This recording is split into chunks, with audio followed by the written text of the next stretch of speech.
It seems like it works counter to what the stated goals are of people that are in the quote oppressed class, no matter what aspect of society, that the prevailing thought is that they're dehumanized, that they're not fully members of society, that they're oppressed, that they need to be broken free and liberated in order to find their authentic self and be liberated. And this goes along all of these critical theories and thoughts. And so it seems like, in a way, instead of humanizing people to be their authentic self, there's a dehumanizing aspect, which is counterintuitive, but it's also I think the fruit and the result is a diminishing of oneself and individuality. For instance, I am a white male. However, I don't speak on behalf of every white male. And you are an Indian female that lives in America, an American Indian female. You do not speak on behalf of every single Indian female. Mm-hmm. And even though you might represent that particular demographic, you are still an individual with an individual volition and will and consciousness and dreams and broken dreams and intellect and a voice. And to put everybody in these boxes of groupthink seems to be actually dehumanizing of the individual human condition. I think that is so spot on. It's so true. It is very dehumanizing. It's very degrading. Like, it's only from being on the other side that I can really see it for what it is now, but I remember what it was like to think from the social justice mindset, where it's very strange and it's very scary how it affects people. Like, I know it's like funny to laugh about it, about the absurdities in that mindset, but when you really think about where the end of that road goes, it's very, very scary. If you look at what's happening right now in pop culture, I guess, with Kyrie Irving or Kanye West or Candace Owens, these people who kind of broke free from the matrix, so to speak, and they're kind of in their own free mind. To watch what happens to people like that culturally is very scary. The people who are brainwashed by the social justice warrior movement, they attack these people viciously. I know that Chase got rid of Kanye's account, and there's so many things that happen when you go against the program, and it is very dehumanizing. You basically, it's like a spiritual battle that we're in, pretty much. It's like you can't speak what your soul feels and sees every day. You have to be the perfect, soldier for the government, pretty much. And if you step out of line, bad things happen to you, and it's degrading, it's dehumanizing, and it's very scary. And I noticed it when it happened to me too, that me expressing my newfound beliefs or my change in opinion from things I used to have in the past, I've watched how some of my friends have reacted to me and rejected me, and have made me feel very dehumanized, because it's these people have known me for my whole life, and now all of a sudden they're so willing to reject me because I have this one opinion that doesn't line up with theirs. And it's we see each other the same way. They think that my new beliefs dehumanize them, whereas I think that they're dehumanizing me. So it's kind of I don't know, it's a very strange phenomenon. As you've described this movement as a cult, one of the things that in my studies of cultic behavior is it's next to impossible to bring logic or win an argument, because people just get dug in, whatever the cult might be. And in my experience and studies, one of the ways that people end up leaving, and most people end up leaving the cult that they're part of, and the main reason is they found internal contradictions within the movement itself, and what they were being taught they were doing, and what they were part of, in the end, was producing something opposite of the idealistic notion of what they were giving their life's energy and their time and their faithfulness to. And they became increasingly frustrated. Mm-hmm. And then ultimately they leave and they get set free.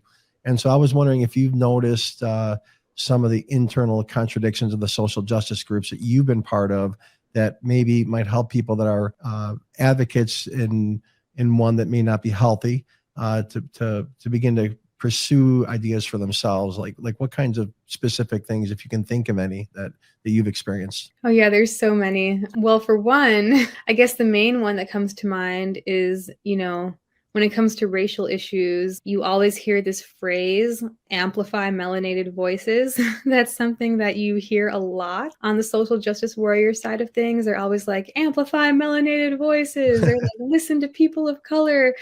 But then when you have a person of color who's saying something on the opposite side, those people would never listen to Candace Owens and what she has to say.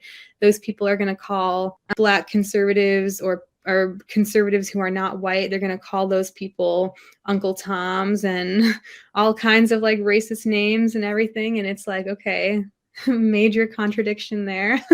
or they've internalized their racism. Yeah, they've internalized racism, right? It's like, oh my gosh. The best is when or internalized oppression, I should say. I think that's the term that's used. So, well, the best is when you have like a white person telling a non-white person that they're like a white supremacist or something, like that they shouldn't like, I don't know. It's funny. Like I've been called a white supremacist before by a white person.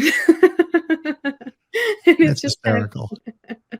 It's just very funny.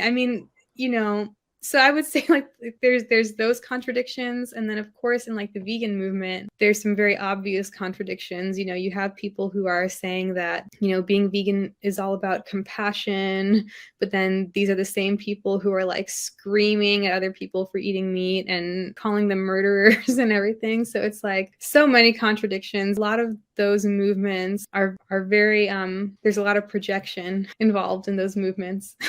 And it seems like it could lead to a certain level of narcissism, almost like I've got the truth my way, this moral outrage to moral outrage, and where you have all the answers. Have you noticed that as well? Or oh yeah, definitely. I think and it's hard to really it's hard to pinpoint exactly when that happens in people, because I feel like at the start of the social justice warrior journey, you're very humble. Like when I first started learning about oppression, I was coming at it from a place of like, oh, I don't know anything. These people seem to know more than I do, so I'm going to listen to what they have to say.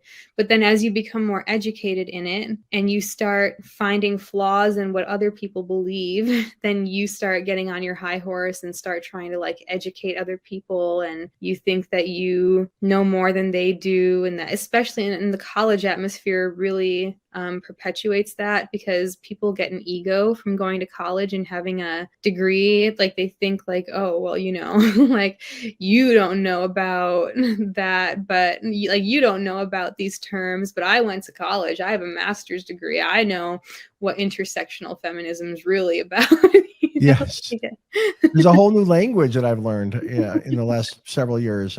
Words that I never even knew, and words that have brand new meanings, and it's all changed. I thought racism before was when you thought you were better than a person or a group of people, or your group was better based strictly on skin color, and you looked down on that person. And now I learned that no, it's not that. It's systems of oppression.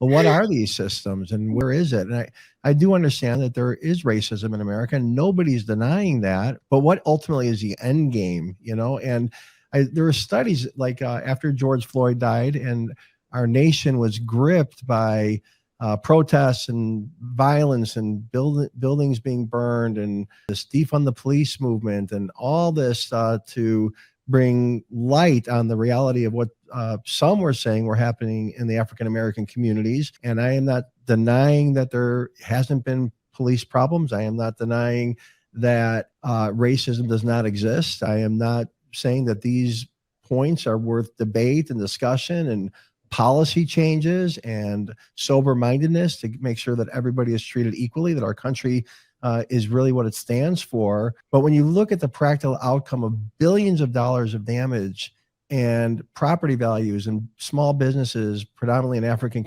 American communities, homes going down 30, 40% almost overnight, and businesses leaving. And the fruit of it, as we were all going to take a stand and get rid of racism in our generation, polls have shown a year and 2 years after these events and after this nationwide passion that polling of both African American and white people alike has shown unequivocally that most people overwhelmingly believe that racism has had very little change. And if anything, it's stayed the same or gotten worse.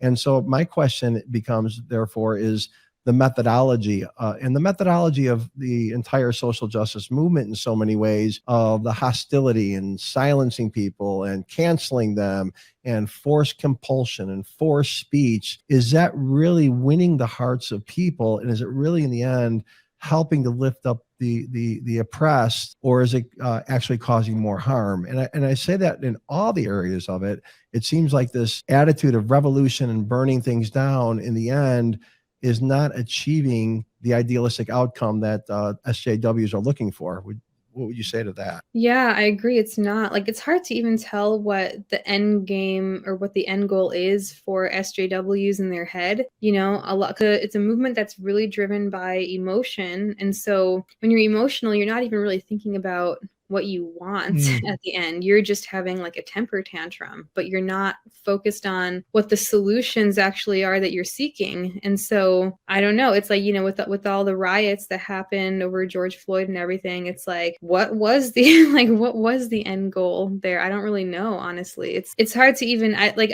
know when I was in that mindset, I didn't even really know what my goal was, like why I was doing the things I was doing, you know.